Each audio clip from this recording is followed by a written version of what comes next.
Olá, tudo bem? Sou o professor Márcio. Hoje vamos falar sobre fundamentos da educação. Fundamentos da educação. O objetivo desta aula é analisar e refletir sobre as organizações ou sobre a organização e o funcionamento da educação brasileira, dentro de uma perspectiva histórica, com vista a um posicionamento crítico frente aos desafios da realidade educacional e um engajamento comprometido com a construção de uma escola democrática e de qualidade. O contexto da globalização e da era da informação, ela apontava o que poderá permanecer na velha educação. Indica algumas características ou categorias fundaste da educação do futuro. Em resumo, suas reconsiderações ou considerações, ela torna-se um resumo do que Gadotti aponta como esse contexto histórico. Então vamos pegar um pouquinho do contexto histórico da educação brasileira, a educação tradicional. A educação tradicional e a nova têm em comum a concepção da educação como um processo de desenvolvimento individual. Todavia, o traço mais original da educação desse século é o deslocamento de enfoque do individual para o social, para o político e para o ideológico. Então, entretanto, há ideias universalmente difundidas entre elas de que não há idade para se educar, de que a educação se estende pela vida e não é neutra. A virada do milênio é a razão oportuna para um balanço sobre a prática e teoria que atravessa os tempos. Falar em perspectivas atuais da educação é também falar, discutir e identificar o espírito presente no campo das ideias, dos valores e das práticas educacionais que as perpassam, marcando o passado, caracterizando o presente e abrindo possibilidades para o futuro, dentro de um contexto chamado educação tradicional para educação nova. Vamos ver agora um pouquinho sobre a educação internacionalizada. Tem-se hoje uma grande uniformidade no sistema de ensino. Pode-se dizer que hoje todos os sistemas educacionais contam com uma estrutura básica muito parecida. No fim do século XX, o fenômeno da globalização deu um impulso à ideia de uma educação igual para todos. Agora, não como princípio de justiça social, mas apenas como parâmetro curricular comum. Dentre essas, nós temos o chamado novas tecnologias, que é a cultura do papel que representa talvez o maior obstáculo ao uso intensivo da internet, em particular da educação à distância, com base na internet. Os jovens que ainda não internalizam inteiramente essa cultura adaptam-se com mais facilidade do que os adultos ao uso do computador. Eles já estão nascendo com uma nova cultura, a cultura digital. O sistema educacional ainda não conseguiram trabalhar com esse recurso, trabalham-se com esse recurso, mas de forma tradicional, que não tem apelo para as crianças e jovens. É preciso mudar profundamente esse método de ensino para reservar ao cérebro humano o que lhe é peculiar, a capacidade de pensar em vez de desenvolver a memória. Gadotti aponta a função da escola, que ela será cada vez mais o de ensinar a pensar criticamente. Para isso, é preciso dominar as mais metodologias e linguagem, inclusive a linguagem eletrônica, como é importante essa nova tendência das novas tecnologias dentro do ambiente escolar. Também a história da educação, ela trata por um período chamado educação popular, que é inspirado originalmente no trabalho de Paulo Freire nos anos 60, quando encontrava-se na conscientização. Não basta estar consciente, é preciso organizar-se para transformar. Educação popular, ela tem as suas direções. Pública popular, no espaço conquistado, no interior do Estado, na educação popular comunitária, na educação ambiental ou sustentável, não governamental. Durante o período da ditadura popular, a ditadura, a educação popular ela foi combatida apresentando projetos alternativos. Vamos lá. Hoje ela incorpora-se ao pensamento pedagógico universal e orienta a atuação de muitos educadores espalhados pelo mundo. As práticas de educação popular também constituem-se no mecanismo de democratização, em que se refletem os valores de solidariedade e de reciprocidade. Começamos a entrar aí no terceiro setor, que ele vem crescendo, que são chamadas ONGs, que também era uma espécie de educação popular. A noção de aprender a partir do conhecimento do sujeito, a noção de ensinar a partir de palavras e temas geradores, a educação como ato de conhecimento, como transformação social e a politicidade da educação são apenas alguns dos legados da educação popular à pedagogia crítica universal. Então,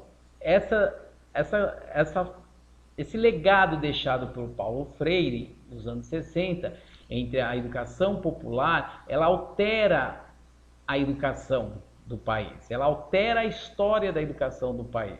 E aí entramos também numa educação chamada contemporânea. Seja qual for a perspectiva que a educação contemporânea tomar, uma educação voltada para o futuro será sempre uma educação contestadora, superadora dos limites impostos pelo Estado e pelo mercado. Portanto, uma educação muito mais voltada para a transformação social do que para a transmissão cultural. A pedagogia da praxis, como uma pedagogia transformadora. Quando falamos em pedagogia da praxis, nós falamos uma pedagogia que você tem a ação, reflexão e a ação, como uma pedagogia que faz a transformação, que transforma em suas várias manifestações. Ela oferece um referencial mais seguro do que as pedagogias centradas na transmissão cultural. Então, essa educação contemporânea é uma educação que tem o quê? Que tem a função de fazer com que a ação, reflexão e ação seja uma ação de transformação, que haja realmente uma mudança, que seja uma mudança centrada em paradigmas, mudanças que leve você a uma transformação pedagógica, no sentido de viver essa educação contemporânea. Sociedade da informação e educação. A era do conhecimento, uma informatização e o processo da globalização das telecomunicações, ela também é associada. Aqui acontece uma difusão de dados de informação e não de conhecimento. Está ligada às novas tecnologias, as chamadas TICs, né? Tecnologia da informação,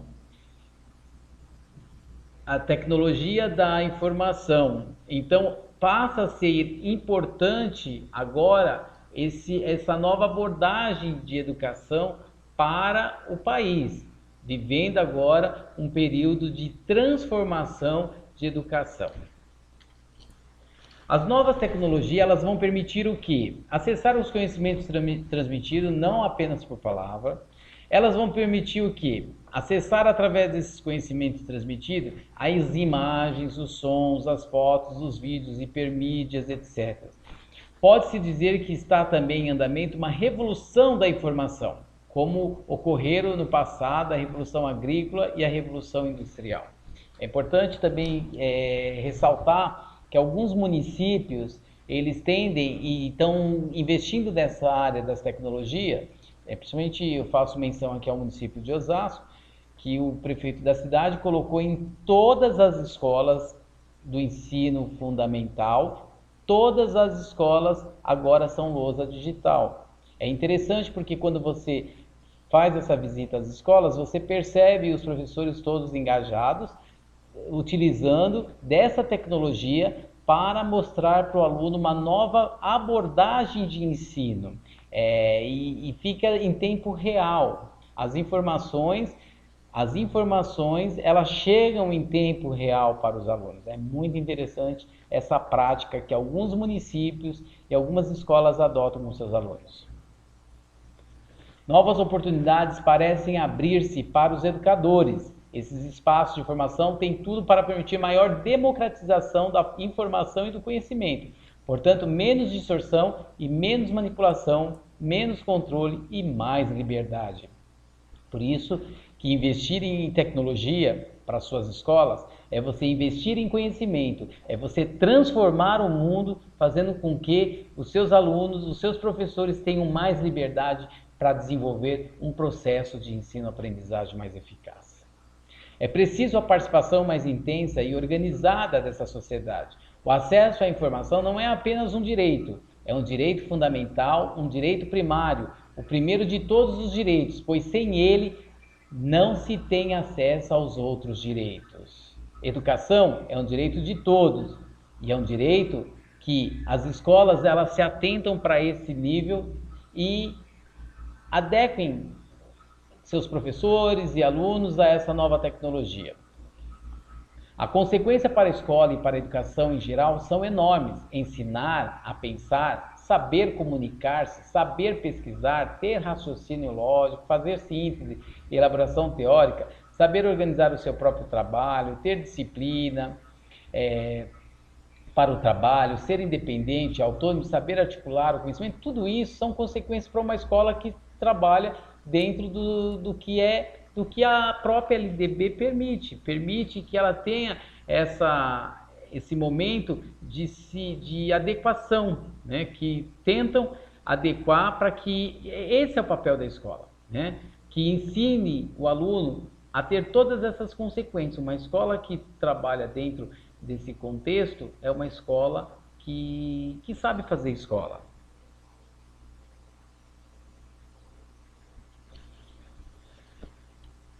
Saber articular o conhecimento com a prática, ser aprendiz autônomo e à distância. A educação tornou-se estratégia para o desenvolvimento, mas para isso não basta modernizá-la, como querem alguns. Será preciso fazer uma grande transformação profundamente.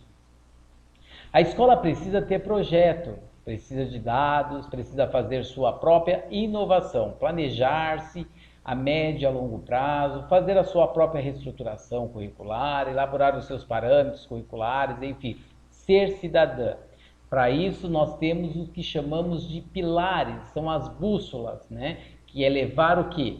É aprender a conhecer, adquirir instrumento da compreensão, aprender a fazer para poder agir sobre os meios envolventes, aprender a viver junto, cooperação com os outros em todas as atividades humanas, aprender a ser, conceito principal que integra todos os outros anteriores, cidadania que visa a conquista e a construção de novos direitos, bem como de novos espaços de exercício, planetariedade, pensar a Terra como um novo paradigma, são os pilares, a bússola de uma escola de qualidade, que busca ali por fazer o seu papel e levar o aluno, levar o seu professor, levar o protagonista principal ali a conhecer, a explorar o mundo de uma forma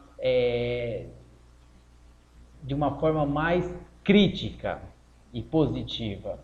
O ensino no Brasil, como ele é feito? Ele é feito através de quê? De órgão federal, dirigido pelo MEC, ou CNE, que é o Conselho Nacional de Educação, nível estadual, SEE, que é a Secretaria Estadual de Educação, o Conselho Estadual de Educação, que é o CEE, Diretoria Regional de Ensino, que é o DE, e SME, que é a Secretaria Municipal de Educação.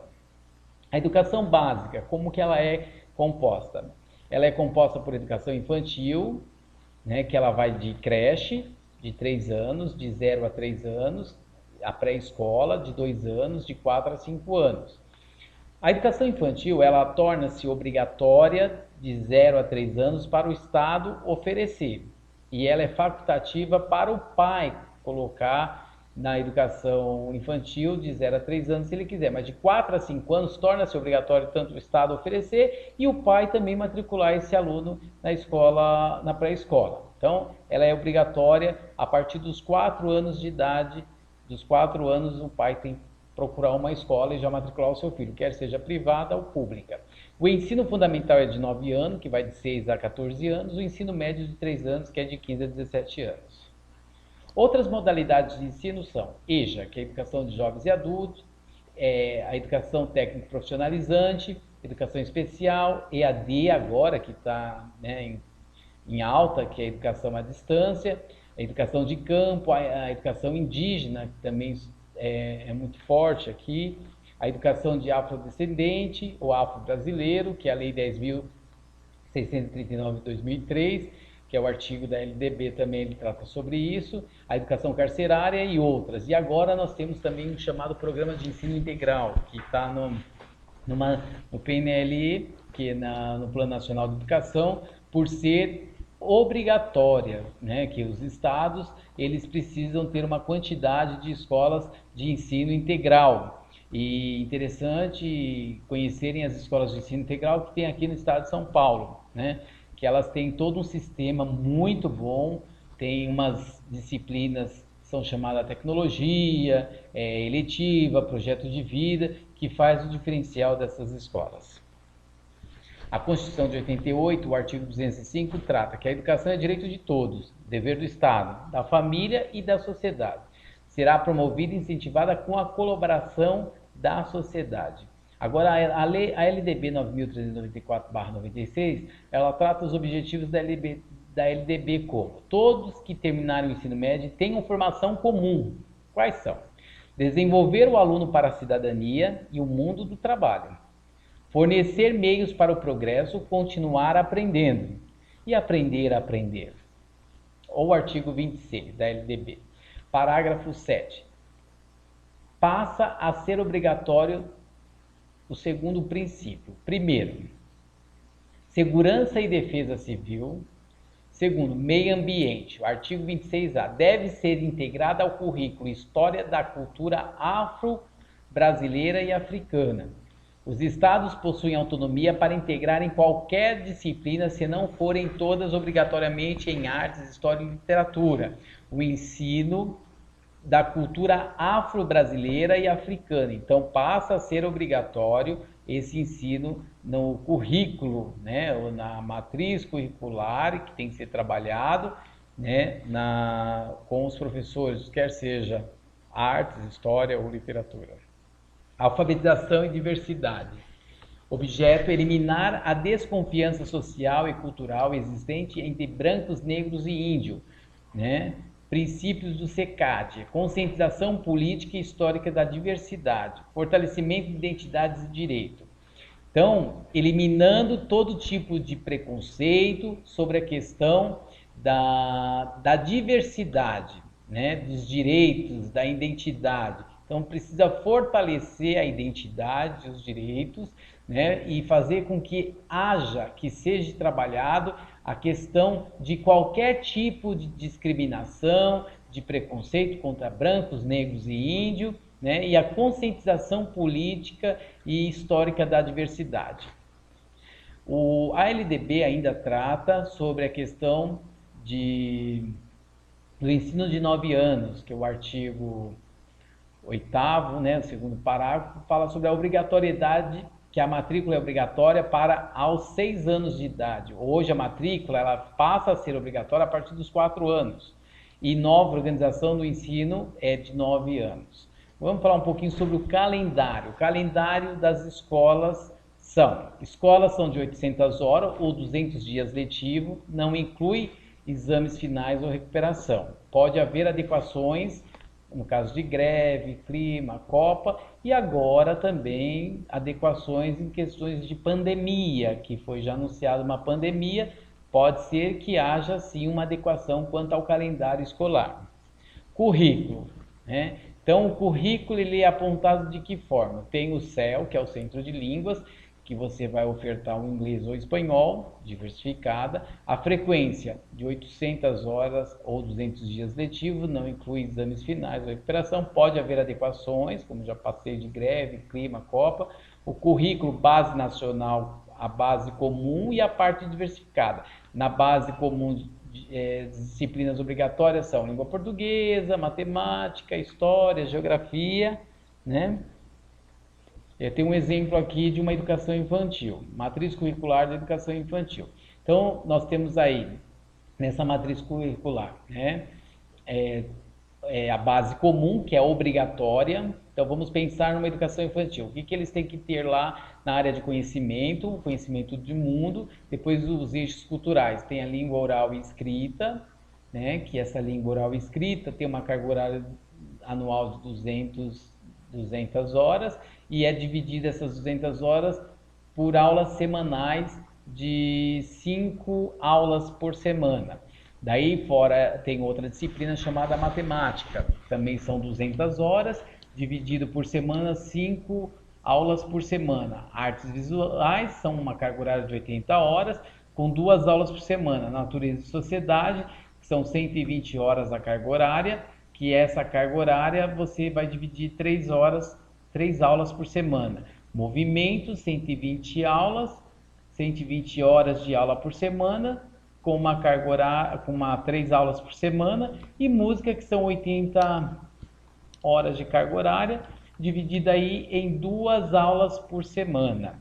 Né? Daí você tem temos a parte diversificada, que é chamada de formação pessoal e social. Aí é onde pode ser adotado, você vai trabalhar identidade, autonomia, autoestima, respeito à diversidade, jogos e brincadeira, cuidados pessoais e socialização deve ser trabalhado diariamente de forma interdisciplinar. Você pode incluir aí também aulas de judô, você pode incluir aí, enfim, outros tipos de aula na parte diversificada. Né? Garantindo a base comum, a parte diversificada fica sobre encargo do município, da escola privada, o que quiser alterar. Desde que respeite 800 horas de carga horária, estamos falando, em 200 dias letivo, tá? 200 dias letivo. O diretor, o supervisor e o dirigente responsável assinam. O ensino fundamental. O objetivo do ensino fundamental é o que? A formação básica, a competência leitora e escritora, compreensão do ambiente natural e social, fortalecendo o vínculo familiar, solidariedade e tolerância. Esse é o objetivo para que o aluno possa desenvolver o ensino fundamental. O ensino fundamental, estamos falando no ensino de 9 anos. Começou lá no primeiro ano, terminou lá no 9º ano. No ensino médio, espera-se que o aluno desenvolva o quê? Os processos produtivos, ciência e tecnologia para o trabalho, pensamento crítico. Então, é o que se espera que um aluno do ensino médio conclua. E aqui a bibliografia do trabalho, onde foi tirada essas aulas, né? E agradeço a sua atenção e até uma outra aula. Tchau.